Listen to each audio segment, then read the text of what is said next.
बिस्मिल्लाहिर्रहमानिर्रहीम।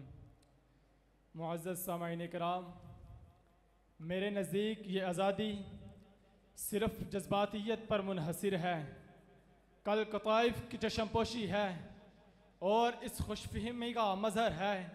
और मेरी इस कौम को इसी जज्बातियत ने, जज्बाती नारों ने आज उस मुकाम पर पहुँचा रखा है कि जहाँ आज भी हमारी हुकूमतें IMF और वर्ल्ड बैंक के सामने कशकोल लिए खड़ी है।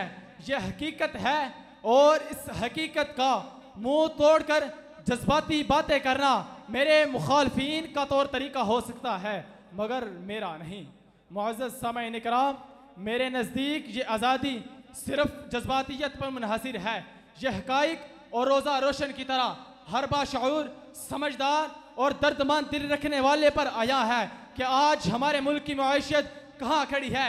एक तरफ अमीर की अयाशियाँ हैं, दूसरी तरफ गरीब आवाम की खुदकुशियाँ हैं। माएँ अपने हमल और बाप अपने हाथों से अपनी नस्ल ज़ाया कर रहे हैं। जिस बाप ने भूख और बेरोजगारी से तंग आकर पागल होकर अपने ही बच्चों को दरियाए रावी में फेंक दिया, उस बाप के लिए गंगा जमुना और रावी में क्या फर्क होगा।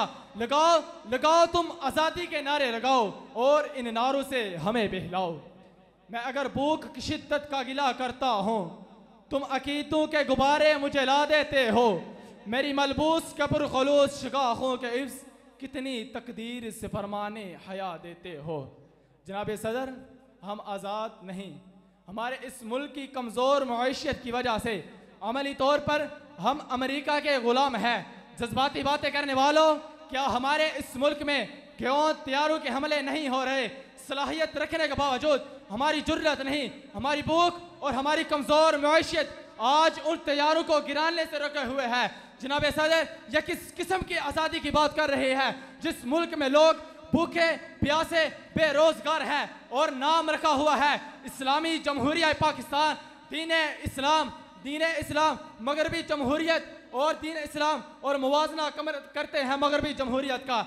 ये खबरों और रिपोर्टों के सहारे चलने वाले ये दानश्वर नहीं जानते कि जमहूरियत किस चंद सूरतों ने, तंग नजरी ने कितने घर उजाड़ दिए। जनाब सदर, कायदे एवान के सवाल के जवाब में मैं ये सवाल करता हूँ, क्या हमें यह पाकिस्तान इसलिए दिया गया था कि हम मुआशरे के इस जुर्म में तेजाब की तरह फैली हुई करप्शन जो आज अपनी आखिरी हदूद तजावज़ कर चुकी है, मामूली से मामूली और जायज़ काम के लिए दाम दरकार है।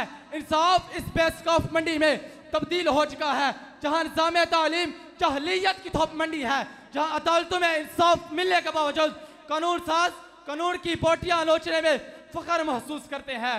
जनाब सदर, जहाँ अवाम और इक़्तिदार दो मुख्तलिफ बल्कि दो मुतज़ाद कुव्वतों का नाम है। जनाब सदर, इस मुल्क की आज़ाद रियासत पर बात करने से पहले ज़रूरी है कि इसे मुल्क बनाया जाए, और इसे मुल्क बनाने से पहले ज़रूरी है कि महदूद अक़लियत के हाथों से इसका नाजायज़ कब्ज़ा छुड़ाया जाए और अवाम को इक़्तिदार वापस दिलाया जाए। जिस देश के कूचे कूचे में अफलास आवारा फिरता हो, जो धरती भूख उगलती हो, जो धरती भूख उगलती हो, जहाँ दुख फलक से गिरता हो, जहाँ भूखे नंगे बच्चे भी आहूं पर पाले जाते हों, जहाँ सच्चाई के मुजरम भी जिंदान में डाले जाते हों, जहाँ मजलूम के खून से महल अपने धोए जाते हों, उस देश की मट्टी बरसों से दुख जिगर पर सहती हो और अपने देश के लोगों को जश्न आज़ादी मुबारक कहती हो, जश्न आज़ादी मुबारक कहती हो। आपकी समाअत का शुक्रिया।